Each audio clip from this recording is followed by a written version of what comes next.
Alright guys, welcome to the Fruge Seafood Test Kitchen today. We're playing with one of my favorites, a little local delicacy. We've got Louisiana Soft Shell Crabs for you. The soft shell crab is really kind of a delicacy here in South Louisiana. This is a product that the shell has molted from the crab and it is soft. So you're able to eat the entire thing, claws, pinchers, the whole 9 yards. We're going to do a little bit of work with it, but this is actually not a wild product. This is farmed, technically, if you want to call it that. A really neat process. They put these things in a filtered water, temperature controlled bin and really watch these things, and as soon as they molt, they pick them right out and get them trayed up and send them on over. So we'll talk a little bit about sizing. You want to size these tip to tip on the shell. So we're right here, we're right at 6 inches. So technically this is somewhere in between or right at your jumbo or your whale. Your whale is typically your largest size, 6 to 6.5 inches tip to tip. Then there's your jumbo, which would really kind of be where this falls. Below that you've got your prime and then your hotels. They're all about an inch to ½ inch difference, getting smaller and smaller. So today all we're going to do, just a moment, the next step, I'm going to show you how to clean these up, get them ready.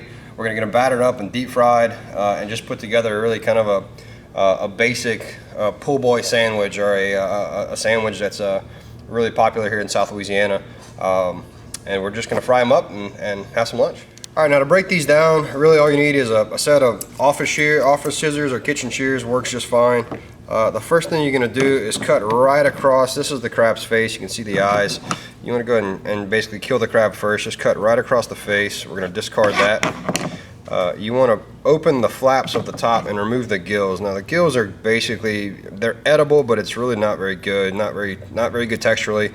This is potentially full of trash from the crab filtering its feed out. So we'll get that cut off, just remove it. Okay, and then on the back side, we'll go ahead and remove the back fin as well. And there's typically a little bit of their buoyancy pack, if you will, just a pack of fluid in here. I typically send you can kind of get a look at it here. I pick the flap up, put my scissors inside, and just give it a twist. And anything that's in there, any liquid will come out before you put this in the fryer. If you've ever fried anything, obviously you're putting water into a fryer, doesn't work out, it'll pop on you. So you want to pop those sacks before you get these things prepped and ready for the fryer, which is our next step. All right, I'm going to do a real simple, basic flour, batter, flour combination here. So I've got just a little bit of seasoned flour. It's going to get some Cajun spices, salt, pepper, cayenne, black pepper, garlic, onion, that kind of stuff. I'm going to go into this first and then into a buttermilk mixture with some of the same seasonings, a little chive, a little celery flake in there, and then back into the flour.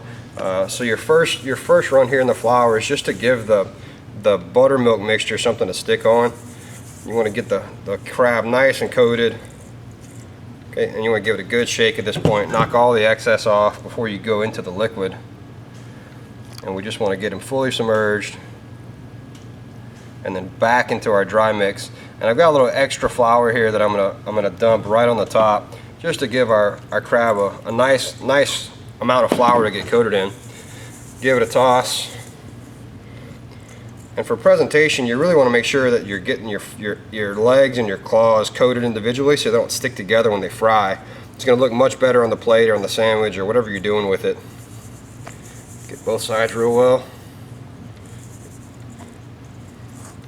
Okay, and we got the fryer on outside. I'm going to get this cleaned up. We'll take it outside and get this bad boy fried up. Okay, now our crab's ready. Our grease is right at about 350 or so. I want to shake off any of that excess flour. And I like to really kind of hold the crab just like this and let the legs kind of dangle. And I let the legs go in first. And I hold it just into the grease like this. About 5 or 10 seconds. And it really lets those legs kind of start to cook in that position. So when it's ready to go, if you're plating this on a salad or as an entree, those crab claws are really going to be reaching up. Or if you're putting it in a sandwich, it just helps to cover the bread. So we're going to give this a shake. It's really only about 2.5 minutes, 3 minutes on this.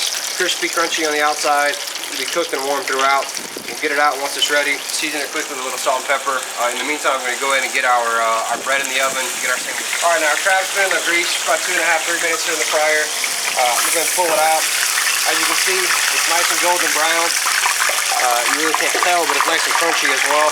I'm just gonna take it out, dump it right here on a lined dish. Got a little towel in there to soak up any excess grease. I'm gonna take it inside, hit it with a little salt and pepper real quick just to season it, and then we'll put together our po' boy and we'll be ready to eat.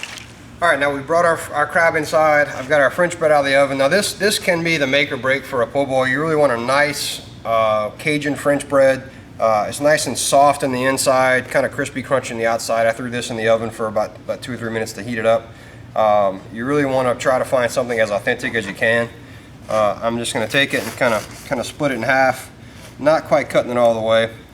And your traditional po' boy, which you would order dressed, comes with whatever your fried shrimp or oyster or in this case a soft shell crab is, typically with a little mayo, blue plate mayo, lettuce and tomatoes, and that's it. So we're going to do something a little different today. We love sriracha here in the office, so I've got a little sriracha mayo. We're just going to put that on the bottom of the sandwich here. Right, a couple of slices of tomato. Now I like to season my tomatoes, so just a little salt on there. Okay, a little shredded lettuce, iceberg lettuce, nothing fancy. And then we put our crab, which has also been seasoned, right on top. Now, if that doesn't look like lunch, I don't know what does. So we're gonna go ahead and serve it here on a plate. Got a nice bag of my favorite Zapp's potato chips to go with it, and you've got yourself an authentic South Louisiana lunch, fried soft shell crab po' boy. Nothing beats it. Good to go.